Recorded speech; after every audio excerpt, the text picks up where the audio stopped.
네. 네, 오늘 바이블맵 또 여러분과 함께 하나님 은혜 가운데 이렇게 목요일 함께하게 돼서 너무 감사드리고 또 비가 많이 온다고 하는데 또 주님의 은혜 가운데 또 여러분의 사는 모든 곳에서 좀 주님의 인도하심 또 주님의 보호하심이 함께하기를 소망합니다. 우리 함께 기도하고 함께 같이 말씀 보도록 하겠습니다. 하나님, 오늘 우리에게 이 귀한 시간 허락해 주셨습니다. 하나님 말씀 앞에 섭니다. 우리에게 이 말씀을 잘 듣는 귀와 또 그 마음 열어 주옵소서. 하나님의 은혜 가운데 오늘도 주의 말씀이 우리의 정말 길과 진리, 생명되는 은혜, 정말 하나님께서 우리에게 주신 능력, 또 소망, 또 위로와 회복이 있는 거룩하고 복된 시간 되도록 이 시간 역사하여 주옵소서. 이 모든 말씀을 살아계신 예수님의 이름으로 기도드립니다. 아멘. 네, 여러분 한 주간 또 평안하셨습니까? 네, 오늘 여러분과 함께 볼 내용의 또 말씀은 골로새서입니다. 네, 우리 옥중서신인 골로새서를 또 같이 또 이 시간 함께 살펴볼 텐데요. 네, 골로새서는 주제가 이제 그리스도입니다. 예수 그리스도. 네, 교회 머리 대신 예수 그리스도가 어떤 분이신가? 네, 우리가 한번 그 부분을 좀 중점적으로 생각하면서 오늘 또 말씀을 같이 보고 또 우리 신앙을 깊이 다시 한번 돌아보고 점검해 봤으면 좋겠습니다. 먼저 골로새서는 이렇게 시작을 하고 있죠. 하나님의 뜻으로 말미암아 그리스도 예수의 사도된 바울과 형제 디모데는, 이렇게 그들이 먼저 바울과 디모데가 골로새 교회에 이제 편지를 쓰고 있다, 이렇게 말씀을 하고 있습니다. 자, 그리고 3절에는 우리가 너희를 위해 항상 기도할 때마다, 그래서 바울과 또 디모데는 또 믿음의 또 사람들은 항상 이렇게 교회를 위해서 기도하고 멀리 떨어져 있지만 주 안에서 기도로 중보하면서 서로 연합됨을 이루어 가고 있었던 것입니다. 그래서 항상 감사하는데 어떤 감사냐? 4절에 보니까 믿음과 또 사랑, 그리고 소망, 믿음, 소망, 사랑에 대한 감사. 교회에서 이렇게 믿음, 소망, 사랑으로 그 교회가 세워지고 또 그렇게 신앙 공동체로 세워진다는 것이 바로 얼마나 귀한 또 복인지 모릅니다. 우리가 거하는 모든 곳에 이렇게 믿음, 소망, 사랑이 가득한 교회가 되길 또 축복하고 우리가 또 기도했으면 좋겠습니다. 자, 이 믿음, 소망, 사랑이 생긴 것은 바로 이 복음의 진리의 말씀, 진리의 말씀인 복음을 통해서다라고 이제 말씀을 하고 있죠. 자, 하나님께서 이 복음을 우리에게 주셔서 이 복음의 말씀을 듣게 하시고 또 순종케 하시고 깨닫게 주셔서 우리가 그 속에서 함께 이 믿음 말씀을 함께 그 속에서 순종하면서 이 믿음, 소망, 사랑을 우리가 실천해 나가고 또 함께 배워 나가고 함께 이 속에서 신앙생활 할 수 있다는 것이 교회라는 것이죠. 자, 그리고 이제 에바브라가 이제 7절에 나오는데, 에바브라는 이제 골로새 교회의 이제 개척자라고 할 수 있죠. 지도자죠. 네, 그래서 이제 믿음의 사람인 중심인 에바브라를 또 이렇게 세워서 또 주님 안에서 이 교회가 든든하게 또 서가고 있었습니다. 자, 9절 함께 보도록 하겠습니다. 자, 이제 계속해서 바울이 하는 기도가 중보 기도가 무슨 내용인가? 9절에 보니까 신령한 지혜, 또 총명, 그리고 하나님의 뜻을 아는 그런 것들을 또 기도하고 있죠. 또 모든 일에 주님을 기쁘시게 하고 또 열매 맺고, 10절에 또 11절에 모든 또 능력으로 또 우리가 모든 상황 속에서 견디고 오래 참고 하는 그 성도의 인내에 대한 중보 기도를 바울이 또 함께 하고 있습니다. 여러분, 신앙생활이라는 것이 바로 우리가 주어진 상황 속에서 또한 하나님의 지혜와 오늘 말씀처럼 뜻 가운데 주님을 기쁘시게 하고 열매를 맺고, 또한 기쁨으로 모든 상황 가운데 또 견디고 인내하는 그것이 바로 우리 성도의 삶이고, 그것이 바로 성도의 기업, 영원한 하나님 나라의 이제 기업이다라고 이제 말씀하고 있죠. 자, 우리가 이렇게 살아갈 수 있는 이유는 13절에 주님께서 우리를 흑암의 권세에서, 사단의 권세인 이 땅 가운데서 우리를 영원한 하나님 나라로 옮기셨다라고 이제 말씀하고 싶죠. 이 개념이 참 너무 중요합니다, 여러분. 이제 사도 바울이 계속해서 강조하고 얘기하고 있는 게 이 세 가지 이제 어떻게 보면은 그 부분으로 이 세상을 나눌 수 있는데, 여기 땅이 있겠죠. 그리고 위에 하늘, 하나님 계신 하늘, 이 가운데 이제 공중이라는 개념을 씁니다. 그래서 땅, 공중, 하늘 이렇게 세 영역으로 이제 나눠져 있는데, 사단이 이제 공중 권세 잡은 자 사탄이라고 하지 않습니까? 사탄이 사탄이 이렇게 공중에 이제 권세를 잡고 있어서 이 세상의 사람들이 이제 땅만 바라보고 살게 만들죠. 이 땅의 것을 추구하고 땅의 성공, 땅의 또 물질, 땅의 명예, 땅의 인기. 그래서 하늘을 바라보지 못하게 하는 것이죠. 그래서 사단이 계속 공중 권세를 잡으면서 하늘을 못 보게 했다가 이 유일하게 이제 하늘로 우리가 연결되는 놀라운 또 사건이 하나 우리 인류에 생겨나게 되는데요. 바로 십자가 사건이죠. 그래서 유일하게 십자가, 예수 그리스도의 십자가를 통해서 우리가 예수 그리스도를 통해서 하늘의 소망, 천국의 소망을 갖게 됩니다. 그래서 이 귀한 이 개념이 우리에게 좀 있으면 서신서가 훨씬 더 잘 명확하게 이해가 될 것입니다. 그리고 이것이 바로 우리가 이 땅 가운데서 살아가는 세계관, 성경적 세계관이라고도 말씀드릴 수 있습니다. 자, 흑암의 권세에서, 흑암의 권세 가득한 이 땅에 매여 있던 우리를 십자가에서 구속하셔서 하나님 아들의 사랑의 나라 천국으로 우리를 옮기셨다. 그래서 우리는 우리 안에 있는 예수 그리스도로 말미암아 우리는 부활 소망하게 됐고, 우리 안에 영생을 우리는 선물로 받게 되었습니다. 그래서 우리의 마음은 하늘로 가 있을 수 있고, 또 하늘로부터 임하는 소망, 부활의 소망, 또 영생의 소망, 또 그 하늘의 기쁨이 또 오늘 우리를 이 땅 가운데 살게 하는 가장 귀한 원동력이 되게 한다는 사실입니다. 그것이 바로 믿음 생활입니다, 여러분. 믿음 생활. 그래서 이런 믿음의 확고한 개념이 설 때 이 땅 가운데 사는 삶을 우리가 뭐라고 말할 수 있죠? 나그네 인생이다. 거류민과 나그네라고 우리가 살 수 있죠. 그러니까 이 땅에 마음 뺏기지 않고 이 땅에 있는 사단의 권세 아래에 있는 물질의 정욕, 육신의 정욕, 또 안목의 정욕, 또 이생의 자랑, 이 모든 것들을 우리가 믿음으로 넉넉히 이겨낼 수 있다라는 사실이죠. 자, 14절에도 그 아들 예수 그리스도 안에서 우리가 속량이 죄사함을 받았다. 속량, 이 예수 그리스도 안에서 이제 우리는 하늘에 마음이 가 있는 천국을 소망하는 삶을 이 땅 가운데서 살게 되었다라는 것이죠. 그래서 오직 예수 그리스도만이 이 길을 열어주신 유일한 분이다라는 거고요. 자, 15절에는 그는 보이지 않는 하나님의 형상이요 모든 피조물보다 먼저 나신 이시니, 그래서 예수 그리스도께서는 창조의 하나님이시고 모든 만물보다 먼저 계신 근원의 그런 존재시다. 그런 분이다라고 이제 예수 그리스도를 계속해서 말씀하고 있습니다. 16절 계속 보시면 하늘 혹은 땅에서 보이는 것들, 또 보이지 않는 것들, 또 왕권, 주권, 통치자, 권세들, 또 모든 만물이 그로 말미암고 또 그를 위하여 창조되었다. 예수 그리스도를 말하는 거죠. 예수 그리스도를 통해서, 예수 그리스도를 위해서 창조되어졌다. 모든 만물이, 또 이 세상 모든 것들이.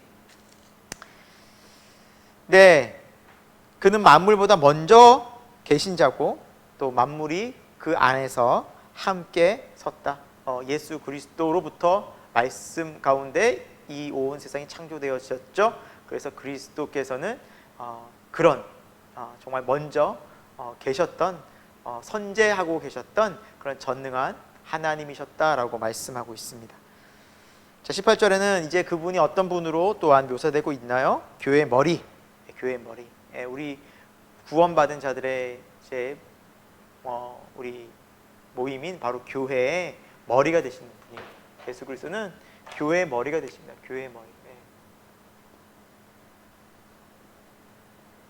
즉 머리라는 것은 항상 명령을 내리고 또 모든 것을 주관하지 않습니까? 그래서 예수 그리스도께서 이 땅 가운데 모든 교회를 또 주관하시고 이끄시고 구원으로 늘 인도하시는, 또 지금도 여전히 우리와 함께 하시는 그런 분이 바로 주 예수 그리스도십니다. 자, 계속해서 그는 근본이고 먼저 나신이고 만물의 으뜸이시다.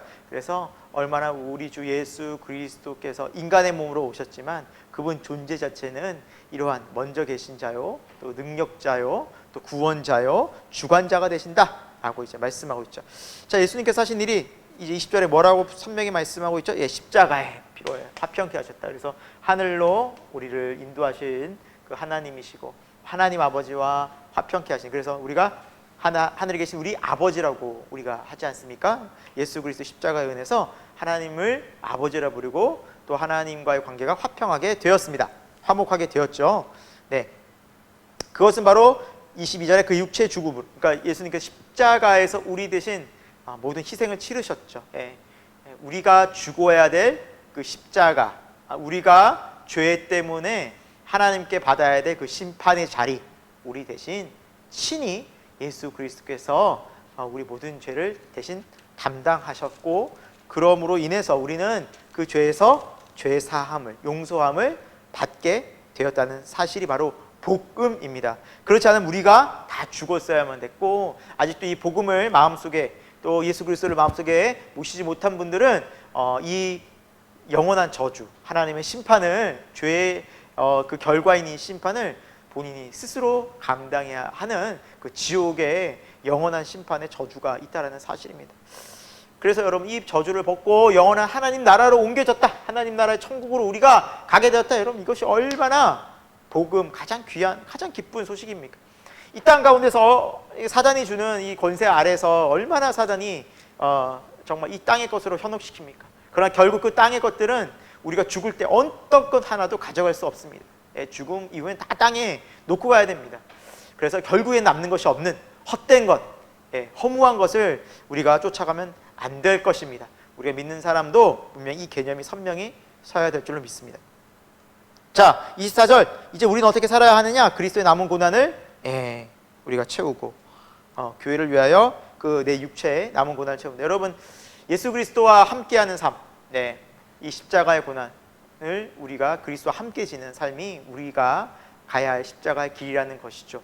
비록 이 땅 가운데서는 그 십자가에 또 성도의 고난이 있지만, 여러분, 이 고난을 그리스도와 함께 통과할 때 우리는 부활의 영화로운 몸을 입는 그 영광스러운 그 천국의 삶이 우리를 위해서 예비되어져 있기 때문에 이 땅에 살지만 정말 이 육신을 입고 있는 이 땅에서의 삶을 우리가 넉넉히 감내할 수 있다라는 사실입니다. 그리고 그리스도를 위해서 넉넉히 이제 십자가를 지는 삶, 그래서 복음을 위해서 헌신하는 삶이 기꺼이 정말 우리가 감내해야 할, 또 하나님께서 우리에게 맡겨주신 사명이라는 것이죠. 마치 예수 그리스도께서 이 땅에 하늘의 미랄이 되어 썩어지셨듯이, 그래서 많은 구원의 열매를 맺게 하셨듯이, 우리 또한 그리스도인으로서 주님을 따라 이 땅 가운데 하나의 미랄이 되어서 땅에 썩을 때 그리스도와 함께하는 그 부활의 영광을 이룰 수 있다라는 것, 그것이 여러분 십자가의 길, 구원의 길입니다. 천국은 가고 싶고 또 구원은 받고 싶으나 이 고난의 길, 십자가의 길은 가기 싫어한다? 성립되지 않는 것이죠. 예수 그리스도와 함께라면 우리는 그 어디든지 갈 수 있고 가야만 하고, 그 곳이 정말 우리가 이 땅을 구원받은 자로 살아가는 사명자의 인생인 것입니다. 여러분, 바울이 그걸 얘기하고 있습니다. 그걸 얘기하고 있습니다. 그리스도와 함께할 때 자기 안에 그리스도의 남은 고난은 끝까지 충성되이 또 바울이 섬기다가 결국 60대 중반의 나이에 이제 로마에서 순교를 하게 되죠. 자, 우리는 넉넉히 이 길을 갈 수 있는데 그 이유가 무엇입니까? 26절에 이 비밀, 구원의 비밀, 십자가의 비밀이 감춰졌다가 이제 열방 가운데 이제 드러났죠. 그리스도 안에서. 27절, 그리스도 안에서 이것이 비밀이 드러났어요. 우리가 땅에 속한 자가 아니다. 공중 권세 잡은 자 사탄이 있고 사단에게 속았다. 그러나 십자가에서 너희가 예수 그리스도를 통해서 천국 영원한 하늘로 우리가 가게 된다. 여러분, 이 비밀이 예수 그리스도를 통해서 이 땅 가운데 밝게 선포되었습니다. 우리는 그 주님의 증인이라는 것이죠. 그래서 28절 뭐라고 설명하고 있습니까? 우리가 그를 전파하여, 예수 그리스도를 전파하여 각 사람을 뭐한다? 권한다. 각 사람을 또 가르친다. 그 이유는 각 사람을 그리스도 안에서 완전한 자로 세우려 함이다 라는 거죠. 주 예수 그리스도께서 하신 그 사역, 복음을 전파하고 가르치고 고침을 행하셨던 그 사역을 우리가 하고 교회가 한다는 것이죠. 왜? 여전히 예수 그리스도는 교회 머리시기 때문에 그리스도 예수의 공동체된 우리도 또한 그 길을 가게 된다는 거죠. 그게 교회 사명이자 교회 정체성이라는 것이죠. 여러분, 교회 정체성은 바로 이것입니다. 예. 교회 정체성은 이 예수 그리스도의 머리 대신 그리스도를 따라 믿음, 소망, 사랑으로 복음을 전하고 가르친다. 계속해서 복음을 전하고 하죠. 네, 오늘도 우리 새생명교회에서 이제 낮 시간에 또 우리 교회 또 성도 중에 또 한 분인 박이현 자매 또 친구분들이 오셔서 복음을 듣고 갔습니다. 또 복음을 전했습니다. 그렇죠. 교회 사명은 바로 이것입니다. 여러분, 우리가 거하는 모든 곳에서 예수 그리스도의 십자가, 이 길만이 이 땅에서 저주와 죽음으로 가는 이 땅. 땅에 살면 결국 저주, 죽음이죠. 죽음. 고통과 저주. 이 길을 벗어날 방법이 없습니다. 여러분, 오직 십자가, 하늘밖에는 길이 없는 것이. 이 땅에서는 절대 어떤 것도 이 고통과 저주와 죽음을 벗겨낼 수 있는 것이 없다. 어떤 물질도, 어떤 돈도, 여러분, 어떤 인생의 성공도, 부귀 영화도 결국 이 땅에서 우리의 인간의 삶은 거기서 결국 끝이 난다. 우리의 소망은 예수 그리스도를 통한 하늘밖에 없다. 이것이 성경에서 명백히 말씀하고 있는 복음입니다.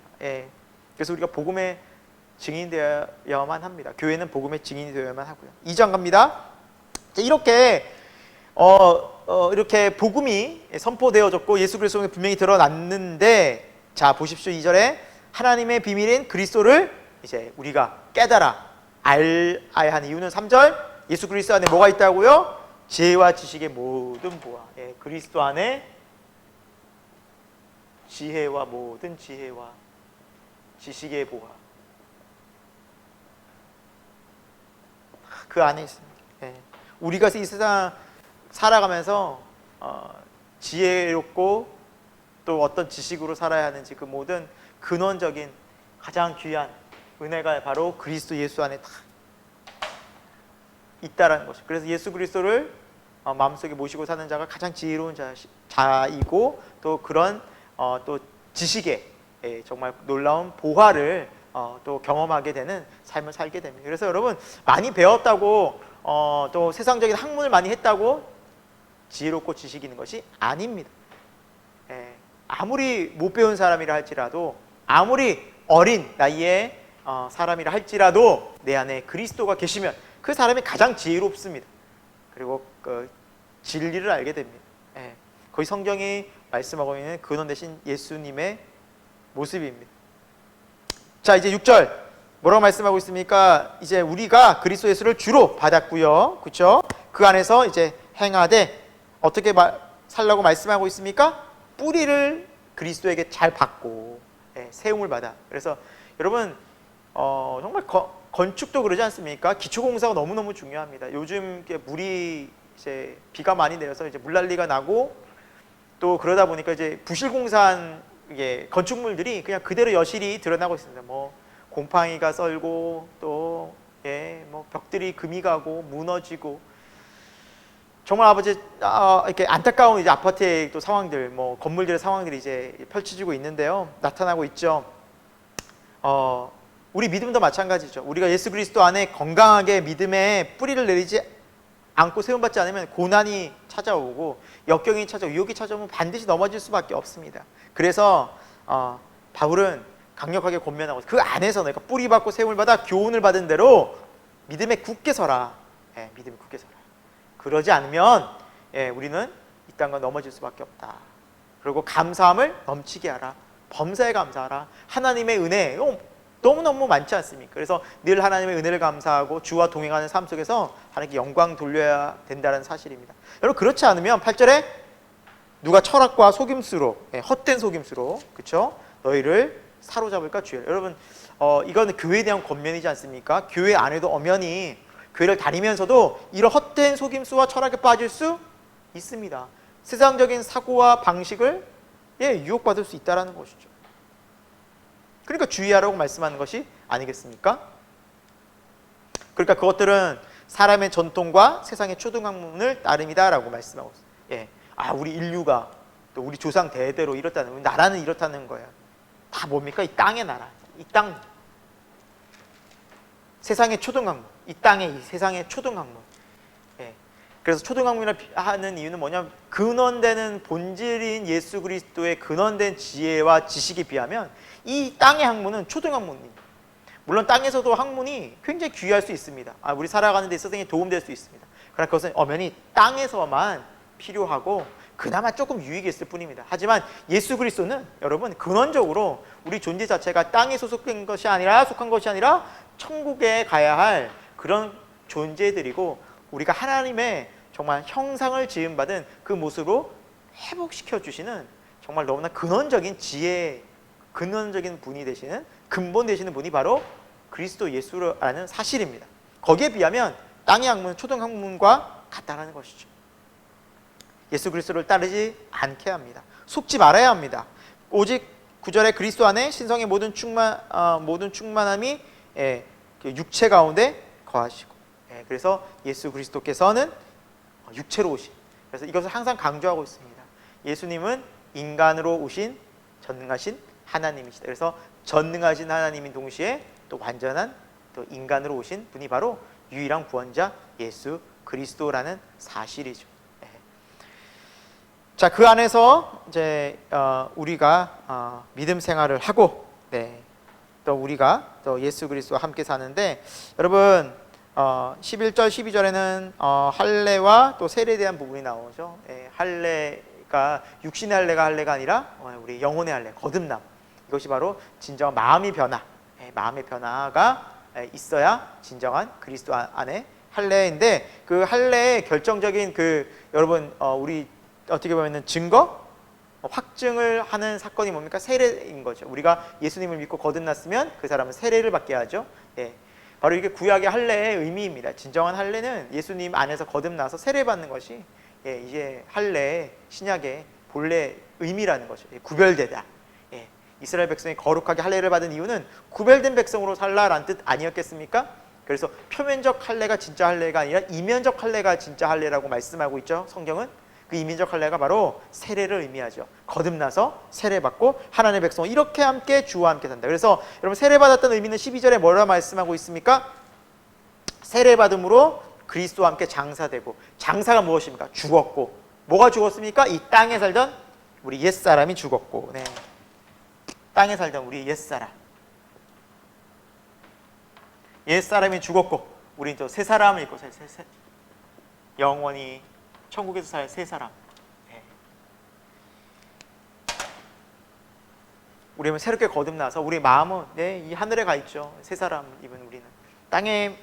그래서 땅에 우리가 옛사람으로 살아가는 이 옛자가 죽고, 또 새 사람, 거듭난 새 마음으로 살아가는 이 성도의 삶인데, 여러분 이렇게 우리가 함께 그리스도와 죽고 또 그리스도와 함께 부활한 그리스도 안에서 우리가 예수 그리스도 부활하셨듯이 우리가 새 생명 가운데서 살아가는 삶이 너무나 명확하다는 것이 바로 우리 하나님의 자녀의 모습입니다. 여러분, 우리가 이걸 꼭 잊지 않아야 합니다. 우리가 정말 새 생명 가운데 산다는 것이 바로 하나님의 놀라운 근원적인 약속입니다. 여러분, 그래서 로마서 6장 4절에도 우리에게 이렇게 말씀하고 있지 않습니까? 그러므로 우리가 그의 죽으심과 합하여 세례를 받음으로 그와 함께 장사되었나니, 그렇죠? 이는 아버지의 영광으로 말미암아 그리스도를 죽은 자 가운데서 살리심과 같이 우리로 또한 새 생명 가운데서 행하게 하려 하심이라. 예수 그리스도께서 부활하신 선명한 그 역사적 사건처럼 이제 예수님을 믿는다면 이제 우리가 그리스도 안에서 옛 자아가 죽고 새 마음, 새로운 사람으로, 새로운 피조물로 살아가는 것 역시 우리에게 실제가 되어서 새 생명으로 우리가 이 세상을 사는 이 새 생명, 천국을 소망하고 하나님 나라의 백성으로 그리스도 예수와 함께 연합한 그 삶이 우리에게 펼쳐졌다. 이것이 바로 하나님의 거룩한 약속입니다. 여러분, 이것이 이루어졌다라는 것을 믿고 순종하여 그리스도와 동행하는 것이, 연합하는 것이, 날마다 그 주님과 함께하는 것이 바로 신앙생활입니다. 여러분, 그런 사람에게 하나님께서 세례를 베푸신 것입니다. 여러분, 세례라는 의미 바로 그런 것이죠. 세례 너무너무 중요합니다. 세례는 이러한 거듭남이 있는 사람들에게 우리가 새 사람이 되었다 증거로 세례를 받는. 여러분, 세례 받지 않았습니까? 이제 그리스도와 함께 날마다 동행하셔야 됩니다. 이것이 이제 실제가 되는 삶을 우리가 살아내야 됩니다.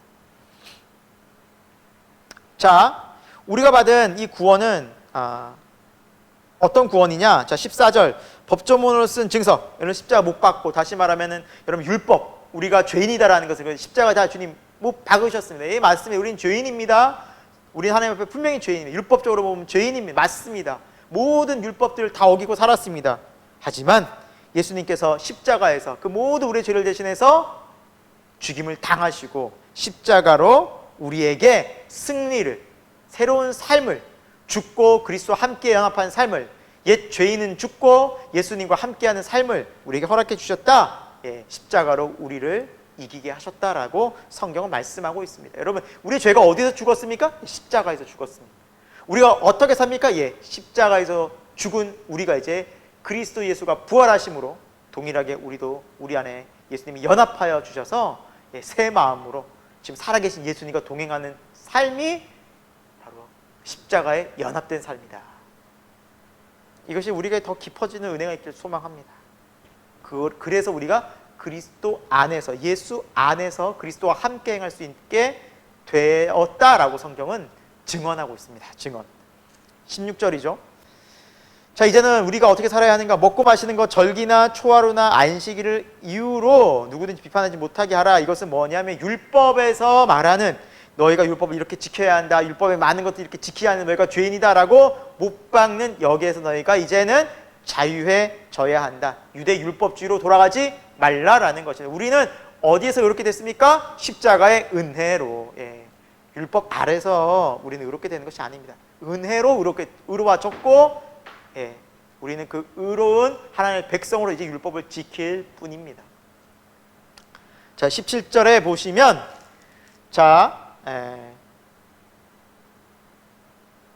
18절에 보시면 아무도 꿈에는 겸손과 천사의 숭배를 이유로 너희를 정죄하지 못하게 하라라고 나와 있는데, 이것은 그 당시의 좀 시대적 배경을 좀 알 필요가 있습니다. 자, 꾸며낸 겸손과 천사의 숭배라는 이 표현은 뭐냐면, 당시에 어떤 부류가 있었냐면, 교회 안에 우리가 어떻게 예수 그리스도를 감히 직접적으로 경배할 수 있겠냐, 그분은 너무나 높고 창조주이시고 모든 만물의 근원이신데 어떻게 감히 우리가 그를 경배할 수 있겠느냐, 그보다 조금 못한 천사를 우리가 숭배하는 것이 우리가 더 겸손한 믿음의 표현 아니겠느냐.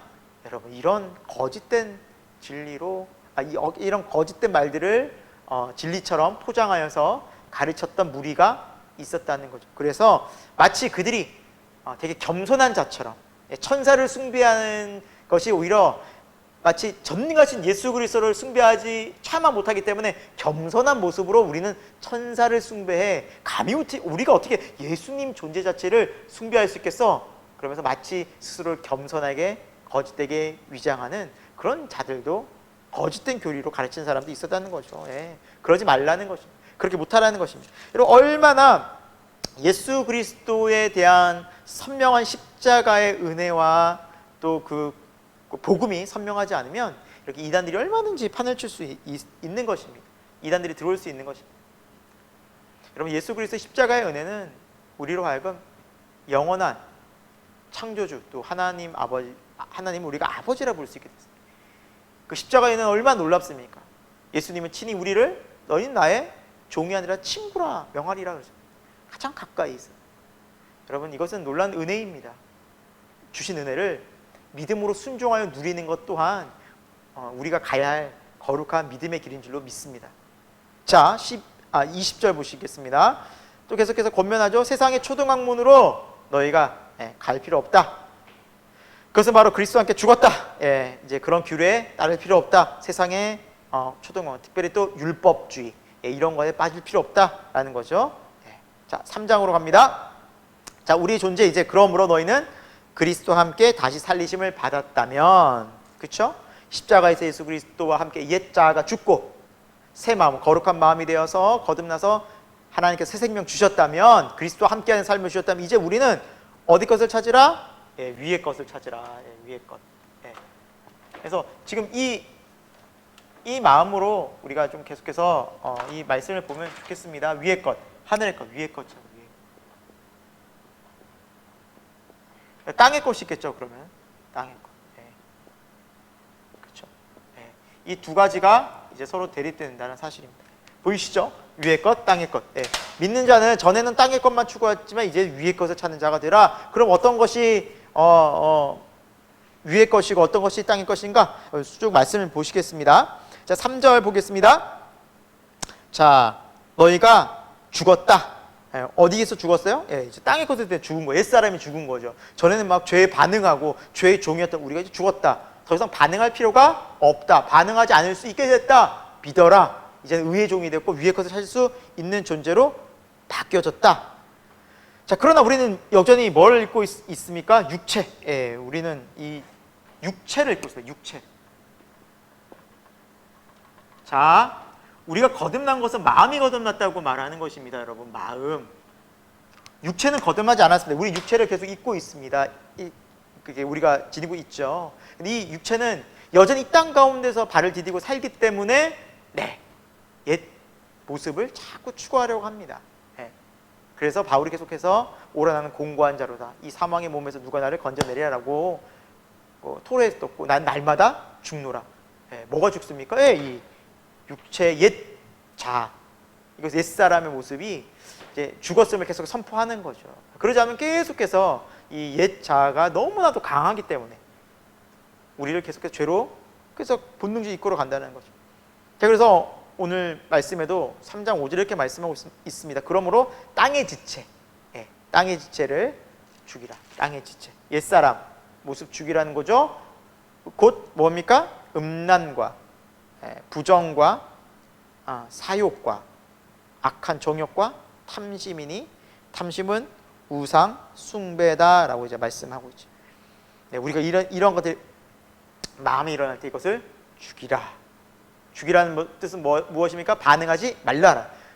죽었다는 것은 반응하지 않는다는 뜻이죠. 죽었다는 것은 반응하지 않는 것입니다. 여기에 더 이상 반응하지 말아라. 세상의 정욕과 또 부정과 음란과 탐심과 욕심에 반응하지 말아라. 계속 반응하면 하나님의 진노가 임한다라는 거죠. 하나님의 진노가. 자, 7절 우리의 존재론적으로는 어떤 존재였다? 너희도 전에는, 그렇죠? 예수 믿기 전에는 그 가운데 살았다. 아주 푹 빠져 살았다. 그러나 8절 이제는 예수 그리스도 안에서 거듭나서 새 사람이 되고 새 마음이 된 이제는 이 모든 것을 벗어버리라.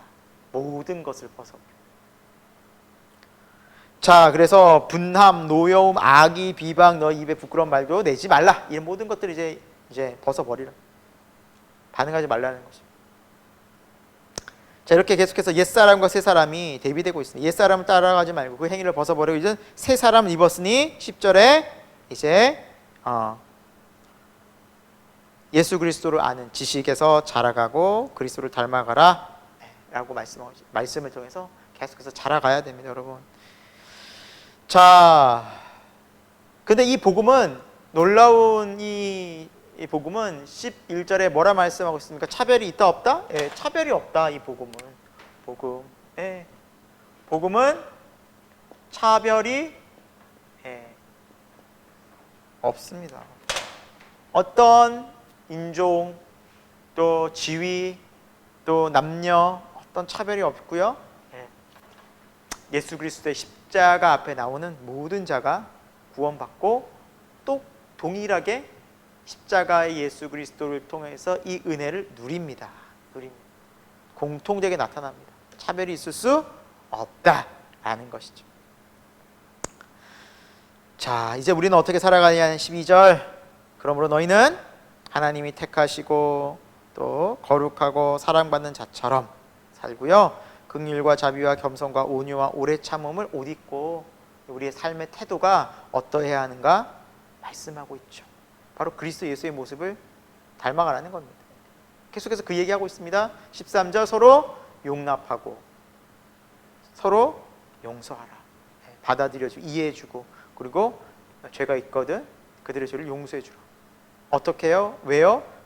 13절 끝에 주께서 너희를 용서하신 것 같이 주님께서 우리를 무조건적으로 십자가에, 여러분 십자가 예수 그리스도를 통해서 우리의 죄가 용서받지 못한 죄가 무엇이 있습니까? 모두 용서받지 않았습니다. 우리의 정말 씻을 수 없는 그 모든 과거의 모든 죄,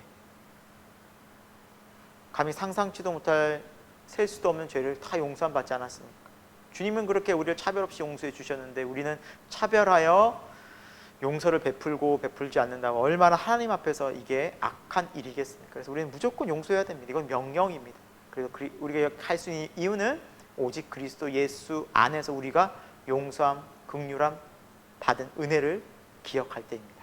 저와 여러분에게 그런 은혜가 있길 소망합니다. 14절에도 이 모든 것에 사랑을 더하라. 이는 온전하게 맺는 띠니라. 사랑하지 않으면 우리가 이 모든 것은 아무 의미가 없다라는 것. 이 모든 것을 사랑으로 행하라는 것. 우리가 모든 일의 사랑, 우리의 사랑입니까? 아닙니다. 그리스도, 예수 그리스도의 사랑입니다. 하나님의 보여주신 사랑입니다. 십자가의 사랑입니다. 자, 너무나 귀한 말씀이죠. 한 절 한 절이 너무나 귀해요. 15절, 그리스도의 평강이 너희 마음을 주장하여. 그래서 예수님을 믿는 사람이 여러분 뭐합니까? 평안합니다. 평강합니다. 여러분, 이것은 하나님의 놀라운 믿음의 원리입니다. 그래서 내가 그리스도 안에 있다, 그리스도와 함께 한다는 지금 실제의 상황은 내 마음이 평안하냐, 혹은 내 마음이 불안하고 어떤 염려하고 근심하고 뭐 어떤 문제 때문에 잠 못 자고 그러면 정말 그리스도 안에 우리가 실제하지 못하는, 어떻게 보면은 그리스도와 연합함이 약해져 있거나 무너져 있는, 영적으로 문제가 있는 상태라는 것이죠. 빨리 회개하고 돌이켜야 됩니다.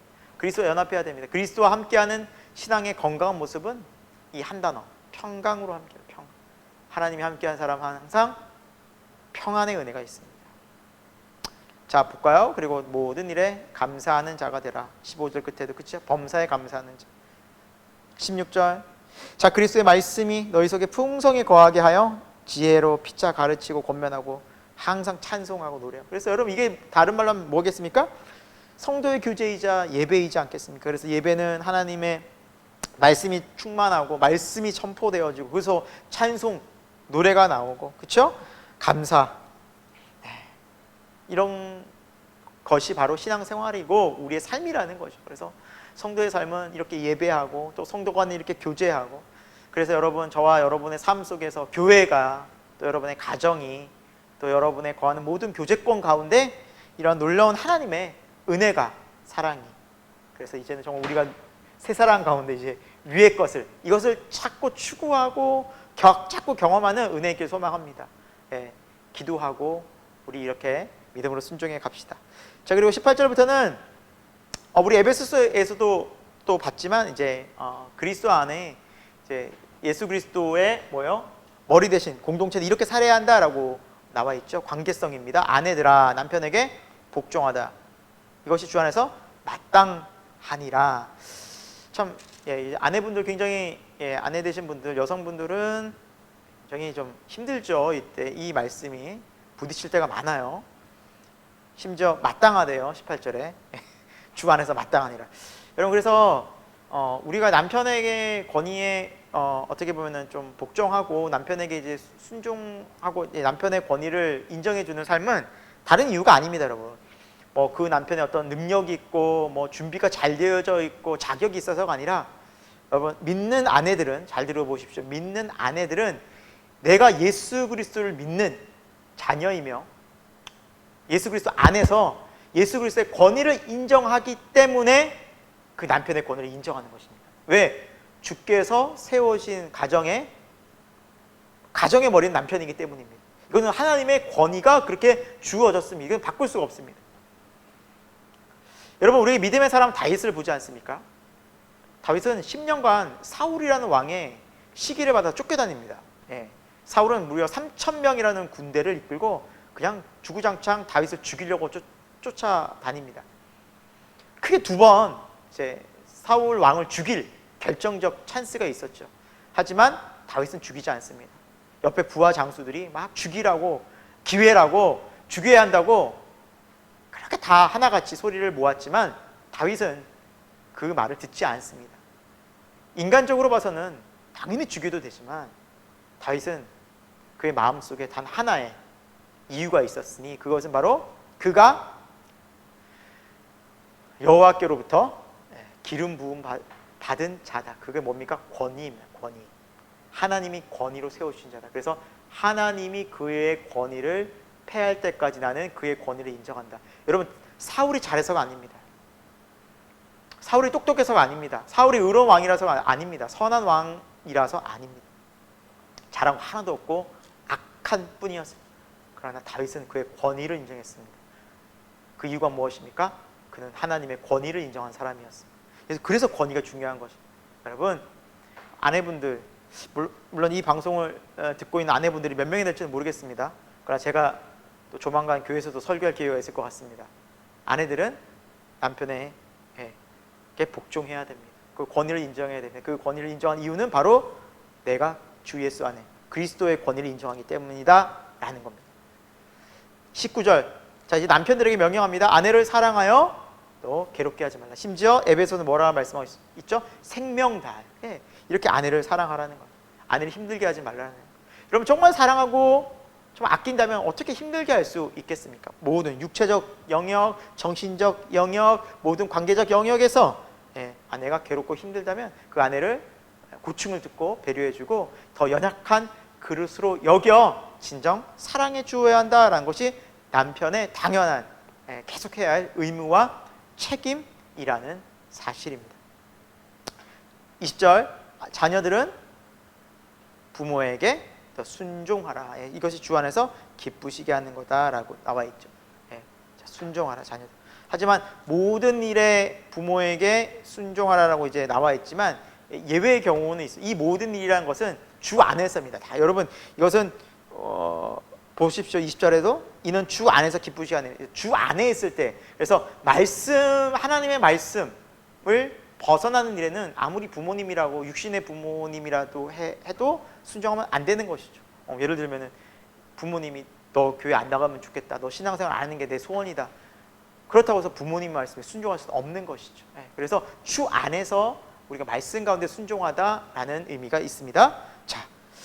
자 22절 21절 아비들아 자녀를 노엽게 하지 말라라고 하고 있죠. 그 이유가 무엇입니까? 낙심할까 하는. 그러니까 자녀들이 아직은 여전히 미숙하고 많이 배워야 하고 아직 감정적으로 기복이 심한 때이기 때문에 그 아이들의 화를 이렇게 계속해서 좀 절제시켜주고 지혜롭게 보담해주는 것이 부모의 역할이라는 것이죠. 그 아이들을 계속해서 화를 키우게 되고 노엽게 만들어주면 그 아이들은 정서적 또 감정적 굉장히 상처를 받고 삐뚤어질 수 있기 때문입니다. 그래서 마음에 나중에 낙심이 찾아옵니다. 자기 삶에 자기 한 행동에 큰 후회를 하게 됩니다. 그래서 마음이 무너지게 돼요. 그래서 낙심되는 게 제일 위험합니다. 낙심되면 아무것도 못하게 되거든요. 스스로 자책하게 되거든요. 그래서 그 아이들의 마음을 건강하게 키워주는 말씀으로 키워주고 또 격려해주고 바르게 양육해주는, 그래서 주 안에서 사랑으로 양육하는 게 너무너무 중요합니다. 잘못하면 가르쳐야죠. 꾸짖어야죠. 하지만 사랑 안에서 다시 그 아이를 하나님의 사랑으로, 그 아이를 포기하지 않는 하나님의 마음으로 사랑하면서 가르치는 게 너무 중요하다라는 것이죠. 22절 종들은 순종하라. 그 순종이 바로 죽게 하듯 하라라는 거. 4장 1절 상전들, 리더들은 종들에게 의와 공평으로 바르게 대해라. 불법으로 함부로 대하지 말아라. 왜? 너희도 위에 하나님이 상전으로 계신 줄을 기억하라. 너희 위에 내가 있음, 하나님이 있으면 기억하라라는 거죠. 자, 권면합니다. 바울은 계속 2절 기도를 계속하고 감사함으로 깨어있으라. 기도하라, 기도하라. 그렇죠? 또한 3절 우리를 위해 기도하라. 여러분, 바울도요 중보기도를 부탁했습니다. 여러분, 바울조차도 중보기도 부탁했죠. 예수님이 안 그러셨습니까? 십자가 지시기, 그렇죠? 그날 그 전날 밤에 제자들에게 날 위해 기도해달라고 부탁하지 않았습니까? 여러분, 그래서 기도는요 중보기도를 부탁하는 것은 절대 이거는 뭐 내가 능력이 없고 내가 약하고 그럴 때 부탁하는 것이 아닙니다. 중보기도를 부탁하는 사람이야말로 기도의 능력을 알고 하나님의 능력을 아는 사람입니다. 꼭 기도 부탁하시기 바랍니다. 정말 이건 지혜로운 겁니다. 바울조차도 기도 부탁, 우리를 왜 기도해달라. 어떤 기도? 전도의 문을 열고 복음을 전하는데 여러분 기도는 영적인 싸움 아니겠습니까? 필요합니다. 자, 5절 어떻게 살아야 하느냐? 지혜로 행하고 세월을 아끼라. 여러분, 세월은 정해져 있죠. 우리에게 주어진 시간들이 다 정해져 있어요. 저와 여러분 시간은 때가 있습니다. 하나님 부르심의 때까지 하나님 우리에게 주신 기회입니다. 귀한 하나님의 은혜이고 달란트 우리가 잘 사용해야 합니다. 세월 아껴야 됩니다. 자, 6절 나를 은혜 가운데서 잘해서 소금처럼 맛을 내라. 그래서 우리가 쓸 말, 안 쓸 말을 잘 구별해서 지혜롭게 말을 내뱉어야 합니다. 왜냐하면 한 번 내뱉은 말은 주워 담기 너무 힘들기 때문입니다. 그래서 지혜로운 말을 할 수 있는 자가 되어야 합니다. 그래서 오늘 말씀에 너희 말 항상 은혜 가운데서 소금으로 맛을 낸 것 같이 하라는데, 여러분 우리 마음이 은혜 가운데 있어야 이 말이 나오는 거죠. 이 말을 해야지 해서 나오는 것이 아니라 우리 마음이 먼저, 우리 마음이 거듭나서 하나님의 일을 충만한 은혜 가운데 위의 것을 찾는, 계속해서 온유하고 겸손하고 그리스도와 함께 할 때 있을 때 그렇게 은혜로운 말이 나오는 것이죠. 말은 나도 모르게 마음에서 툭툭 나오는 것이 말이기 때문에 우리가 은혜가 있는 것이 먼저 중요하다. 자, 7절부터 이제 마지막 부분까지는 바울이 믿음의 형제자매들을 또 소개하고 함께하고 있죠. 그래서 바울의 사역에 있어서, 교회 사역에 있어서 정말 바울은 혼자가 아니라 믿음의 동역자들과 함께했다는 것이죠. 많은 인물들이 나옵니다. 두기고가 나오죠. 나의 사랑받는 형제, 신실한 일꾼, 주 안에서 종이다. 너무 이렇게 칭찬받는 두기고. 그래서 두기고가 얼마나 성실했던지 에베소서 또 골로새서, 이제 빌레몬서를 전달한 사람이 두기고라고 말합니다. 여러분, 전달하는 것이 지금처럼 쉬운 전달법이 아니었습니다. 옛날에는 정말 긴 먼 여정을 떠나서 배 타고 항해도 하고 도적의 위협, 그리고 또 많은 굶주림, 여러 가지 또 적들의 위협이 있지 않았겠습니까? 하지만 그 모든 상황을 뚫고 이 편지를 전달했습니다. 목숨 걸고 충성되. 하나님 아신 거죠. 자, 9절 또 신실하고 사랑받는 형제 또 오네시모를 또 함께 보낸다. 오네시모. 우리가 이제 오네시모는 이제 뒷부분에 이제 우리가 빌레몬서에서 이제 나오게 되죠. 주님의 또 바울의 또 제자, 주님의 귀한 일꾼이기도 한 오네시모. 자,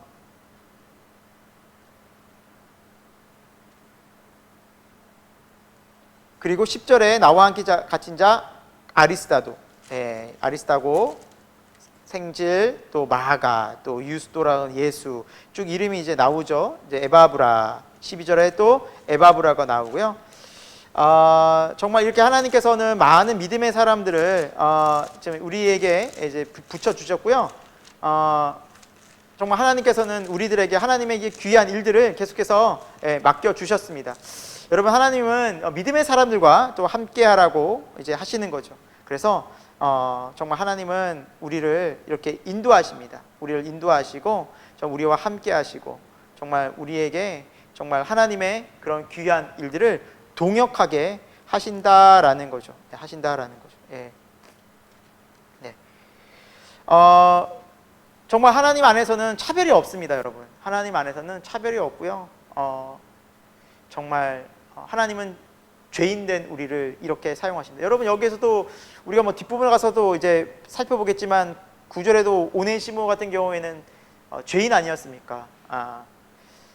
그래서 정말로 하나님 앞에서 죽을 수밖에 없는 그런 이제 죄인이었지만 하나님께서는 그를 하나님의 자녀 삼아 주셨고 정말 좀 하나님의 또 일꾼으로 또 쓰셔서 끝끝내 하나님 나라를 위해서 이렇게 귀하게 성경의 이름이 나온 자가 되게 하지 않았습니까?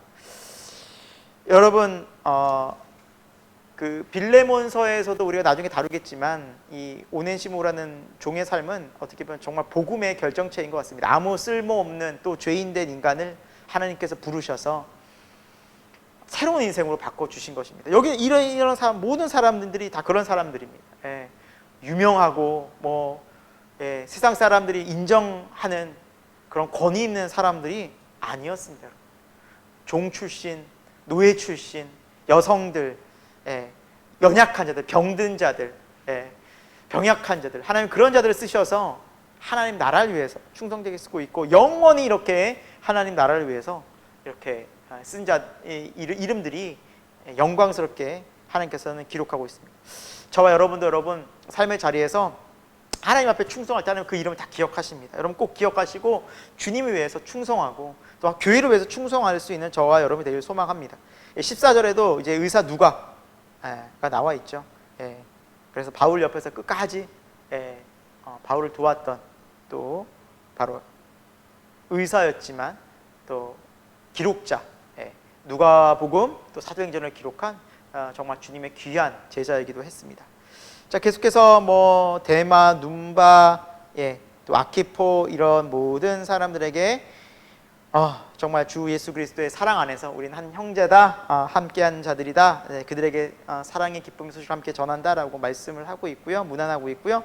자, 18절에 보면은 바울의 끝으로 이렇게 얘기하고 있어요. 나 바울은 친필로 문안한다. 내가 메인 것을 생각하라. 그리고 은혜가 너에게 있을지어다. 라고 마무리하고 있습니다. 메인 것을 생각하라. 바울은 로마 감옥에 있었죠. 몸은 분명히 매여 있었습니다. 하지만 바울의 마음은 매이지 않았습니다. 왜요? 천국, 예수 그리스도를 통해 천국, 위의 것을 향해 가는 사람이었기 때문입니다. 여러분, 우리가 육신의 것에, 땅의 것에 매인 사람이 있고요. 그리고 이 땅의 것에 자유롭고 하늘에 우리 마음 가 있는 사람이 있습니다. 하늘에 마음 가 있는 사람.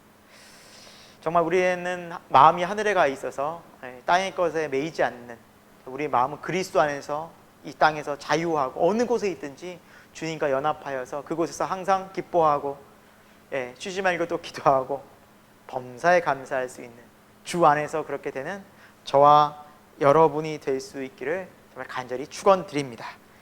함께 오늘 기도하고 골로새서를 마치도록 하겠습니다. 하나님 아버지, 오늘 우리가 하나님의 귀한 말씀 또 같이 골로새서 말씀을 나눴습니다. 하나님, 우리가 이 땅 살면서 이 땅의 것에 마음 참 갈 때 유혹받을 때 참 많습니다.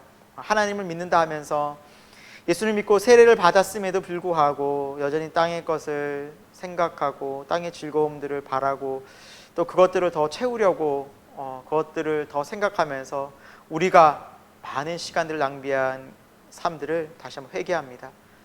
하나님 말씀하십니다. 세월을 아끼라, 때가 악하니라. 하나님, 세월을 아끼게 하여 주옵소서.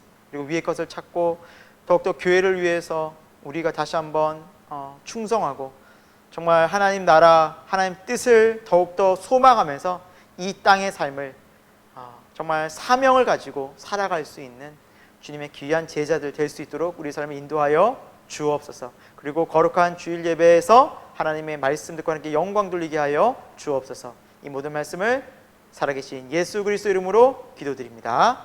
아멘. 감사합니다.